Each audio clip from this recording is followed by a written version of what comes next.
그 윌리엄 워커라고 하는 분이 쓴 기도가 당신의 인생을 바꾼다라는 그런 책이 있는데, 그 책의 관점은 기도를 심리학적인 관점에서 본 겁니다. 그래서 우리 정통적인 신학적인 입장에서는 그렇게 바람직한 것은 아닙니다. 심리학을 가지고 기독교적인 어떤 것들을 해석한다는 것은 그 근본부터가 맞지가 않는 건데, 그래도 그 책을 보면서 제가 기도에 관한 여러 가지 좋은 인사이트들을 많이 받았고, 그래서 최근에 한 번 더 볼 기회가 있었습니다. 거기에 보면 한 사람이 소개가 되고 있는데, 한 은행원이, 젊은 사람이 이 교수 앞에 이제 왔습니다.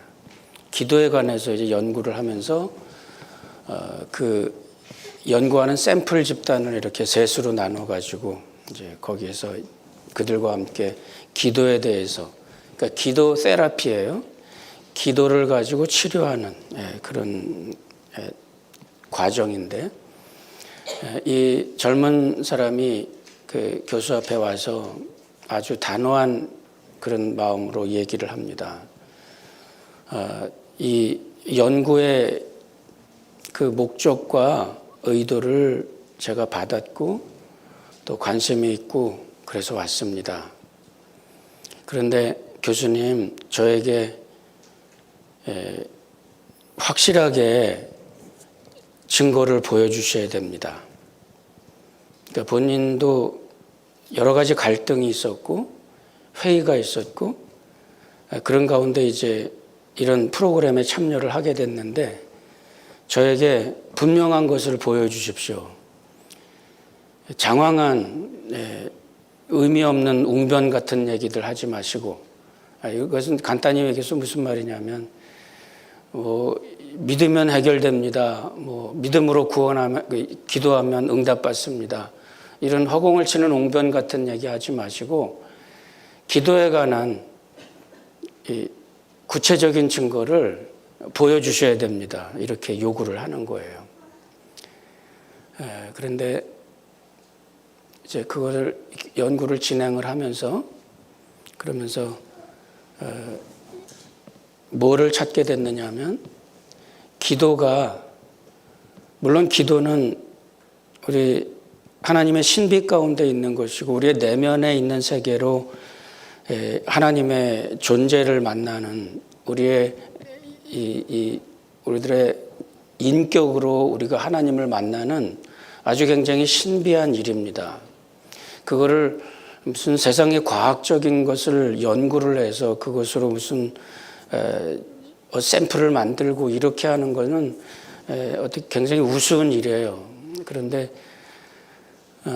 중점을 두고 연구를 한 게 뭐냐면, 세 그룹으로 나눠서 한 그룹은 심리학적인 치료를 한 사람들, 또 한 그룹은 그러니까 다 문제가 있는 사람들입니다.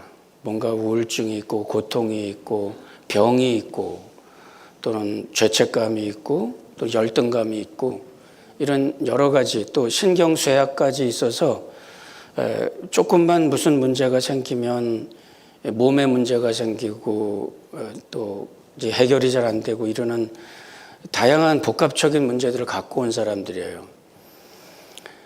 중간 그룹은 예수를 믿고 신앙생활을 하는 사람들인데 간헐적으로 기도하는 사람들, 생각나면 기도하고 교회 오면 잠깐 고개 숙여서 기도하고 그게 기도의 전부인 사람들, 그런 사람들이 이제 중간 그룹이 있고, 또 마지막 그룹은 시키는 대로 하는 겁니다. 그래서 이렇게 기도를 하십시오. 그러면 그렇게 기도를 하고, 또 기도의 방향을 주고 기도의 프로세스를 주고 그대로 하는 겁니다. 그리고 이제 나중에 결과를 이제 평가를 하게 됐는데, 심리학적인 솔루션을 줬던 사람들은 어느 정도 한 60% 정도의 효과를 얻었고, 간헐적으로 기도하는 그룹에게 아무런 처방도 주지 않았던 그룹은 아무런 일도 일어나질 않았습니다. 지속적으로 신앙생활을 하고 있는 사람들이었지만 결국 아무런 일도 일어나질 않았어요. 근데 기도에 방침을 주고 매뉴얼을 주고 그대로 기도를 했던 사람들, 그 사람들은 75%의 회복을 보여줬고, 더 중요한 거는 심리적인 치료를 한 사람들은 또 이전으로 돌아갔는데, 이 기도 세라피를 받았던 사람들은 지속적으로 회복의 결과를 보여주면서 지속적인 회복이 나타났다는 겁니다. 그래서 거기에서 이제 그 윌리엄 파커는 그런 얘기를 합니다. 기도를 할 때 우리가 추구해 나가는 것이 있는데, 기도를 할 때 두 갈래 길이 있어요. 두 갈래 길이 있는데, 기도라는 것이 하나님을 향해 가는 것이고 하나님의 나라를 향해 가는 것인데, 하나님의 나라가 어디 있는가? 하나님의 나라는 주님 말씀하셨듯이 우리 안에 있어요. 하나님의 나라는 너희 안에 있느니라. 우리 안에 하나님의 나라가 있어요. 그런데 또 반면에 뭐가 있느냐면, 우리 안에 이전의 습관 속에 남아있는 세상의 나라, 세상의 권세가 아직도 우리 가운데는 습관처럼 남아있어요. 이미 사망에서 생명으로 옮겨진 바 되었는데 아직도 그 울타리가, 그 그물과 올가미들이 아직도 우리를 그대로 붙잡고 있어요. 거기서 헤어나오질 못하고 있는, 기도를 하면서 우리가 추구해 나가고 찾아가는 그 방향이, 어떤 사람은 진정한 기도의 대상인 하나님, 사랑, 그 자비하심, 용서하시는 은혜, 그 가운데 나아가서 하나님의 은혜를 체험하고 회복을 경험하는데, 어떤 사람은 기도 가운데 있음에도 불구하고 그 찾아가는 파이널 데스티네이션이 어디에 있느냐면 사단의 왕국.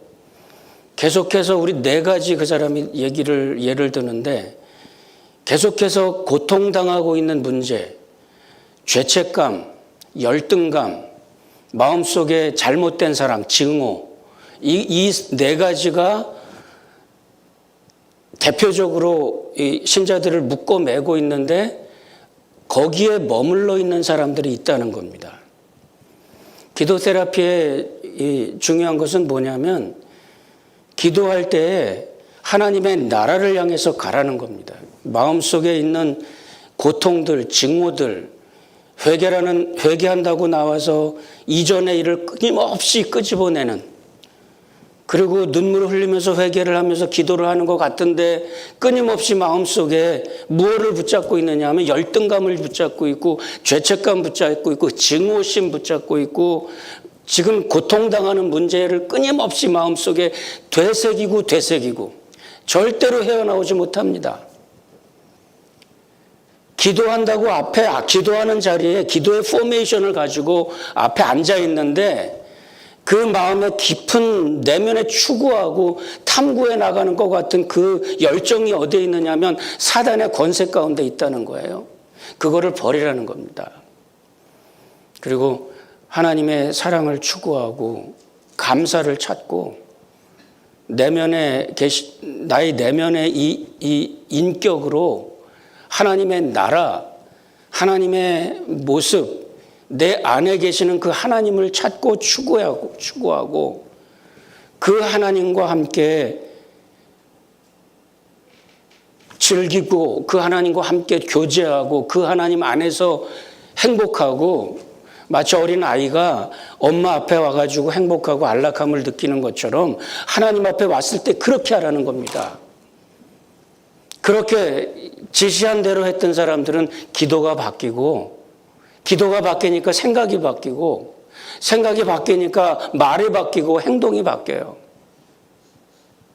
자유가 오는 겁니다. 기도하고 일어나면 자유가 와요. 성전에서 기도하던 세리와 바리새인을 한번 생각해 보세요. 하나님 앞에 나와서 자유를 얻고 돌아가는 사람이 있는가 하면 하나님 앞에 나와서 뭔가를 쏟아내기는 하는데 그저 똑같이 변화되지 않은 모습을 가지고 그대로 안고 그 죄책감, 그 고통, 그 열등감, 그 증오를 그대로 안고 한두 시간 앉아서 기도를 하는데 그거를 곱씹고 그리고 돌아갔다 생각해 보세요. 기도에서 뭐가 바뀌었겠으며 그 생활 속에서 뭐가 바뀌었겠습니까?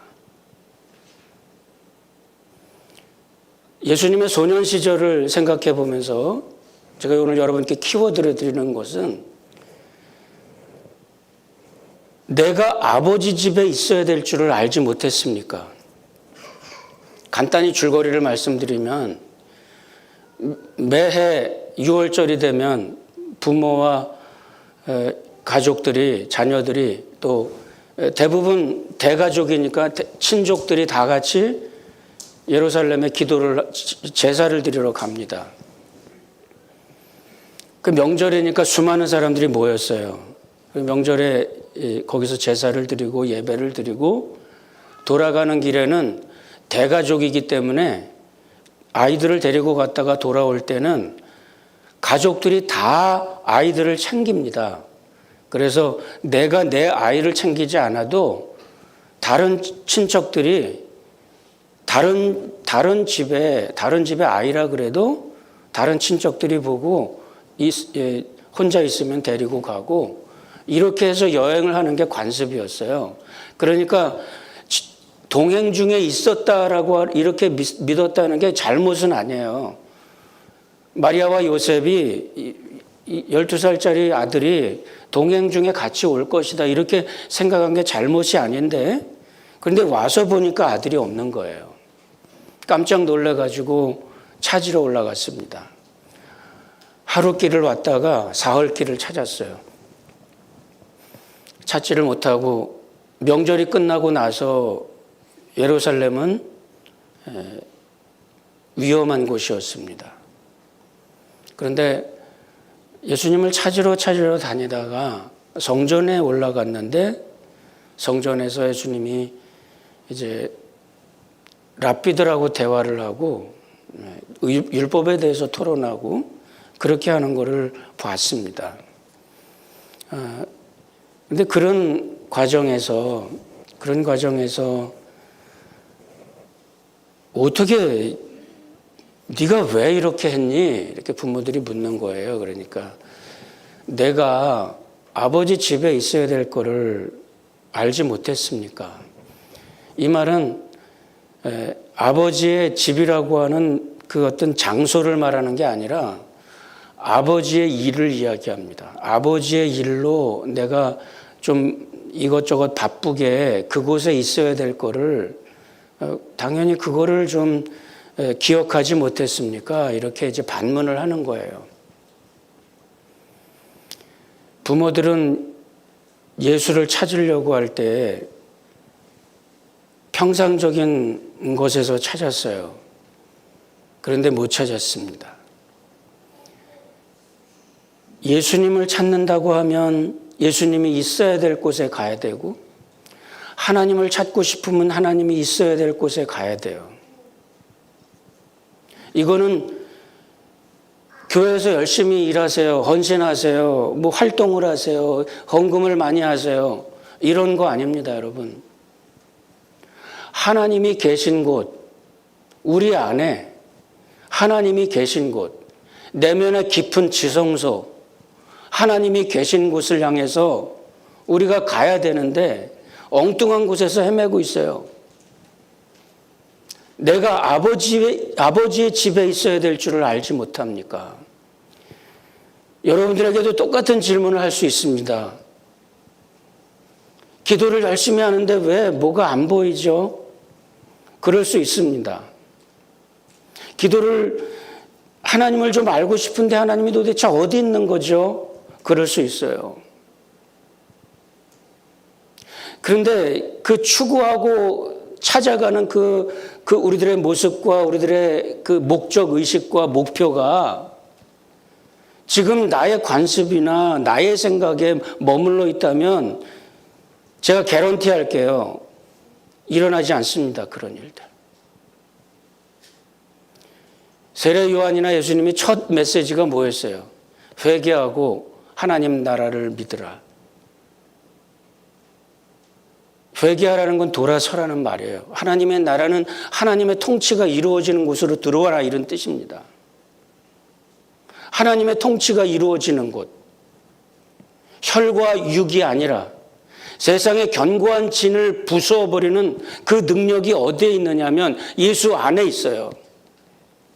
하나님의 권능 속에 있습니다. 회개하고 방향을 돌이켜서 하나님의 권능이 있는 그곳으로 들어오라는 겁니다. 사랑을 배우고 자비를 느끼고 하나님의 도우심을 경험하고 우리를 인도해 가시는 하나님의 음성을 듣고 거기에 대해서 마음을 열고 나오라는 겁니다. 우리들의 관습과 우리들의 신앙적인 타성과 우리들의 이 잘못된 세상적인 관성들 거기에 머물러 있지 말고 헛된 곳에서 찾지 말고 하나님이 계신 곳, 내가 내 아버지 집에 있어야 될 줄을 알지 못했습니까? 우리도 마찬가지입니다, 여러분. 우리가 기도를 할 때 하나님이 어디 있습니까? 하나님이 교회에 있습니다. 하나님이 우리 집에 있습니다. 내가 기도하는 자리에 있습니다. 하나님이 어디에나 계시죠. 더 중요한 거는 내가 있는 이곳에 하나님이 계시다는 걸 알아야 됩니다. 믿습니까? 내가 있는 이곳에 하나님이 실존하고 계시다고 하는 것. 그리고 그 하나님과 함께 우리가 하나님을 배워가는 거예요. 어느 날 제자들이 예수님께 우리에게 기도를 좀 가르쳐 주세요. 이렇게 요청을 합니다. 누가복음 11장이에요.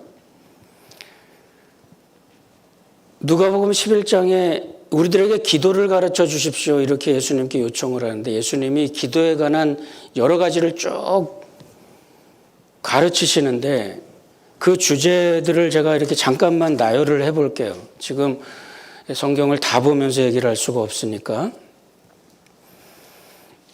누가복음 11장 1절에 우리들에게 기도를 가르쳐 주십시오. 이렇게 얘기를 하면서 주님 앞에 나온 제자들에게 주님께서 처음에는 주기도문을 가르치십니다. 하늘에 계신 우리 아버지요. 주기도문을 2장 1절부터 4절까지 가르치세요. 주기도문은 제가 언젠가 한번 강해를 했기 때문에 그 내용이 얼마나 많은 내용이 들어있는지 여러분들이 아실 거라 믿습니다. 그 다음에 두 번째는 5절부터 8절에 간청에 대해서 말합니다. 불의한 재판관의 얘기가 나오는데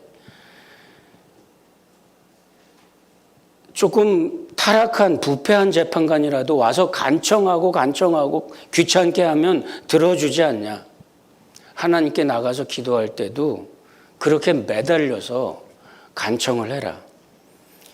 세 번째는 9절부터 10절에 추구에 대해서, 탐구에 대해서 말합니다. 기도하는 구하라 얻을 것이요, 찾으라 찾을 것이요, 문을 두드리라 그러면 너에게 열릴 것이다.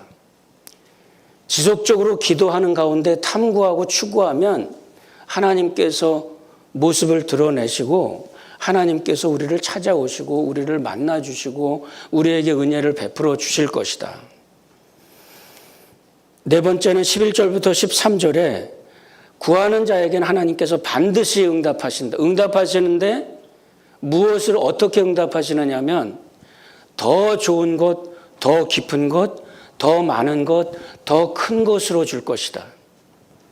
너희가 아비라면 자식이 떡을 달라고 그러는데 돌을 주겠냐?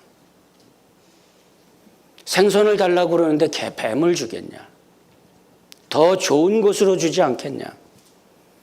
기도할 때는 눈치 볼 필요가 없어요. 내가 기도하는 거 이게 제대로 된 걸까? 아닙니다, 여러분. 기도하시면 응답하는 분은 하나님이에요. 믿습니까? 응답이 우리들에게 올 때는 더 좋은 것, 더 깊은 것, 더 큰 것, 더 위대한 것, 그것으로 하나님께서 더 좋은 것으로 우리에게 주실 것이다. 14절부터 24절은 권능에 대해서 가르치십니다. 하나님의 권능이, 기도 속에서 나타나는 하나님의 권능이 어떤 것인지. 25절부터 26절에서는 사단의 세력들에 대해서 이야기를 합니다. 27절부터 28절에 대해서는 기도하는 그 내용이 실천적이어야 된다는 이야기를 합니다. 29절부터 32절에서는 기도에는 반드시 표적이 따를 것이라고 이야기를 합니다. 33절부터 36절에서는 빛에 대해서 말씀하시는데 빛을 컵에 가려두지 않고 등경 위에 두지 않겠냐. 빛이 들어오면 주변을 다 밝히지 않겠느냐. 기도 가운데 우리 속에 빛이 들어오면 우리 속에 있는 모든 어두운 모습들이 밝아지고 우리들이 보지 못하던 것을 보게 되고 우리를 그냥 꽉 누르고 있었다고 생각되는 것들이 사실은 우리에게 유익한 것들이었고 그것 때문에 눈물을 흘리고 슬퍼했었는데 사실은 그게 아니었고 순간의 생각을 바꾸니까 그 모든 것이 다 은혜고 기쁨이고 능력이고 그 변화가 어디에서 오느냐 하면 기도의 이 많은 가르침의 제일 끝에 기도 가운데 우리의 내면의 방에 하나님의 빛이 들어오게 되면 그 빛이 비추는데 빛이 우리를 밝혀주게 되고 그 빛 가운데 우리는 새로운 발견을 하게 됩니다. 지난주 말씀드린 것처럼 우리를 압제하는 것 같은 세상의 황제의 권력, 그것이 하나님의 나라의 권세의 빛으로 보니까 그저 톱니바퀴의 하나였어요. 아무것도 아니었어요. 종이장 같은 거였어요. 그런데 그것에 의해서 우리가 눌려 있다고 생각이 들었는데 생각을 한번 바꾸고 마음을 바꾸고 회개하고 그러니까 방향을 바꾸니까 다 바뀌는 거예요. 자유가 오고 그 속에서 은혜와 기쁨이 오고 능력이 경험되고 그 안에서 하나님의 은혜를 경험하고 여러분들의 삶에 이런 변화가 꼭 찾아올 수 있기를 바랍니다. 하나님께서 계신 자리로 가세요, 여러분. 내가 내 아버지 집에 있어야 될 줄을 알지 못했습니까? 눈을 감고 기도하실 때 하나님이 계신 곳으로 가세요. 여러분들의 눈을 현혹시키는 수만 가지의 일들에 마음 뺏기지 말고 하나님이 계신 곳, 하나님의 지성소, 믿음을 가지고 히브리서 11장 6절의 말씀대로 하나님께 나아가는 자는 반드시 그가 계신 것과 자기를 찾는 자들에게 상 주시는 이심을 믿어야 할지니라. 거기에는 보상이 있고 거기에는 응답이 있습니다, 여러분. 의심하지 말고 혼동하지 마세요. 하나님의 나라가 있고 거기에서는 하나님은 이렇게 영과 진리로 신령과 진정으로 예배하는 자를 찾으시는 하나님의 찾으시는 그 모습이 우리 내면에 하나님의 나라에 이미 존재하고 있고 거기에 우리가 들어오기를 하나님이 기다리고 계세요. 간절히 하나님이 애타게 찾으시는데 왜 다른 곳에서 헤매고 있는지, 기도한다고 하나님 앞에 와가지고 예배한다고 주님 앞에 와가지고는 왜 다른 곳에서 헤매고 있는지, 그러다가 돌아갈 때는 아무런 변화도 느끼지 못하고 아무런 변화도 없이 아무런 확신도 없이 아무런 자유도 없이 또다시 눌려있는 모습으로 그렇게 돌아가는지, 내가 내 아버지 집에 있어야 될 줄을 몰랐습니까? 여러분들의 안에 하나님의 나라가 있음을 믿고 하나님께서 여러분들을 찾으신다는 걸 믿고 그 속에서 진정한 자유와 은혜를 경험하고 하나님의 나라로 방향을 바꾸고 그리고 그곳에서 하나님의 능력을, 하나님 나라의 그 엄청난 능력을 경험하고 은혜 가운데서 자유할 수 있기를 바랍니다. 우리 말씀 생각하시면서 우리 찬송하십시다.